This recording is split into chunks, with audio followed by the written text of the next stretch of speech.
In 2003, Time magazine released an article featuring a player named Jianlian. The only thing people knew about him was that he was a very, very young Chinese player. Allegedly only 16 years old. I say allegedly because his real age was hidden from the public, which I'll talk about later. Time magazine dubbed him as, quote, the next Yao Ming. It was a huge stretch, cause when it came to their games, Yao was far superior. The only thing similar between them was that they're both tall and they're both Chinese. And considering that around that time, Yi was only putting up modest numbers in the CBA, it seemed like the hype surrounding him was unjustified. Obviously, he had a massive fan base, a huge following in China, and the fans wanted to support their player. But then, in the next 3 years, Yi led the Guangdong Southern Tigers to 3 straight championships, and became one of the best players in the CBA. He grew into his body, filling out as a 7-foot, 250-pound beast, incredibly strong and agile for a guy of his size. And his footwork was super impressive. So, what exactly happened to him? Over the years, there have been many Chinese players drafted to the NBA, but they didn't last very long. Yi was destined to be that guy to break the mold, the guy who was supposed to take the torch from Yao and continue representing Chinese basketball in a positive light. That never happened, at least not in the NBA.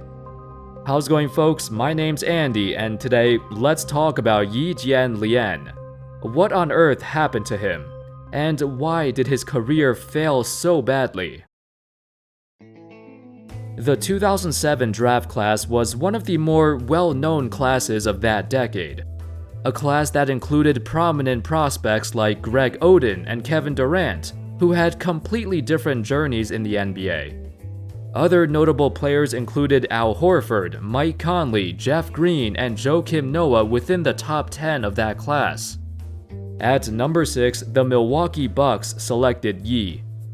It wasn't a controversial choice at all, as most mock drafts had him going anywhere between 3 and 12. It was only the second time in NBA history a player from China got drafted within the top 10. However, almost immediately, there were a couple of problems. 3 main issues came up, to be exact. The first issue is what I mentioned earlier, his age. At the time of the draft, his listed birth year was October 27, 1987, which means he would be 19 years old at the time of the draft. However, reports surfaced from Chinese news outlets that claimed he was actually born on October 27, 1984, putting him at 22 years old at the time of the draft.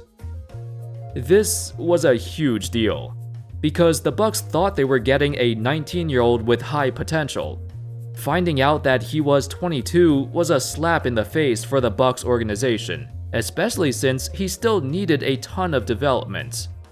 Typically, 22-year-olds enter the NBA ready to play, but that's not the case with Yi.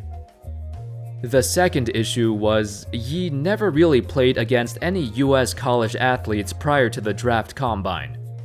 Usually, when draft prospects work out in front of scouts and league executives, they play against other notable athletes as well, or at least other humans. But for Yi, he apparently invited scouts to watch him work out against a chair. This story is so freaking funny and ridiculous that people did not believe it was true, because there was no footage of it. But it was confirmed years later to be true. Chris Mannix of The Vertical confirmed that Yi did indeed run drills around a chair. Mannix explained that it didn't quite make sense for Yi to work out against collegiate players who were more advanced in their development, so he conducted a solo workout that involved a folding chair. Either way, it's concerning that Yi was 22 years old and so underdeveloped that he couldn't even play against college players. And then the third issue was he never wanted to play in Milwaukee to begin with. One of the biggest reasons to draft an international player, especially a very popular player in China, is that he would bring in a ton of revenue. The Chinese audience for basketball is massive, and the Bucks, being a small market team, were hoping to attract more viewers from China. However, Yi's agent Dan Fagan did not want him to suit up for the Bucks, and Fagan was trying to demand him to be traded to another team. His reason being that Milwaukee did not have a large Chinese presence, so Yi wouldn't be getting many endorsements or sponsorships if he played there, compared to, for example, Houston or Los Angeles. But the Bucks really wanted him to stay. Even Bucks owner Herb Kohl desperately tried to get him to stay, as he wrote him a letter, assured him he would get a lot of playing time, and even traveled to Hong Kong to meet him and his family. That's where they secured Yi on his first contract, and Yi made his first comments to the national media. Today's agreement means I finally, formally enter the door of the NBA. This will be a great challenge for me. I know I will have a lot of opportunities, but also a lot of difficulties, but I'll do my best. The start of his NBA journey was much better than anyone anticipated. In the second week of the 2007-8 season, Yi had a 4-game stretch where he averaged 15 points, 7 rebounds, over a steal, and 2 blocks per game. This included a game on November 9th where the Bucks played the Rockets, Yi versus Yao.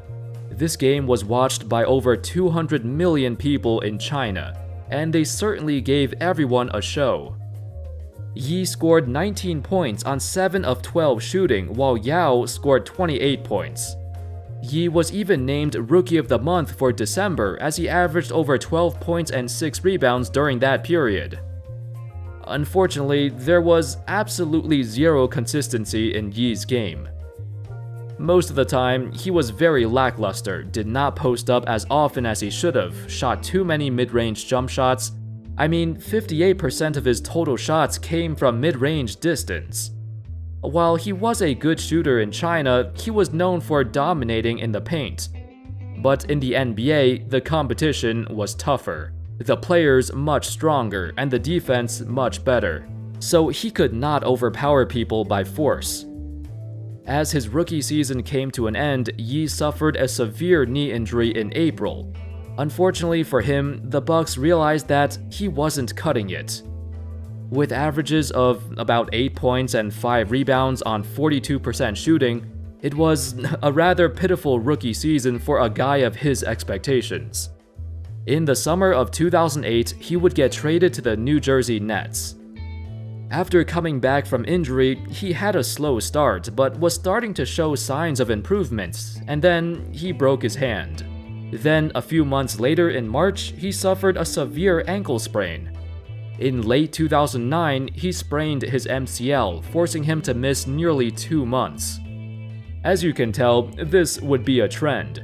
Just as he was gaining traction, injuries shut him down. It really was unfortunate, and despite him trying to rehab and come back, it's hard to maintain any sort of consistency when the injuries are so frequent.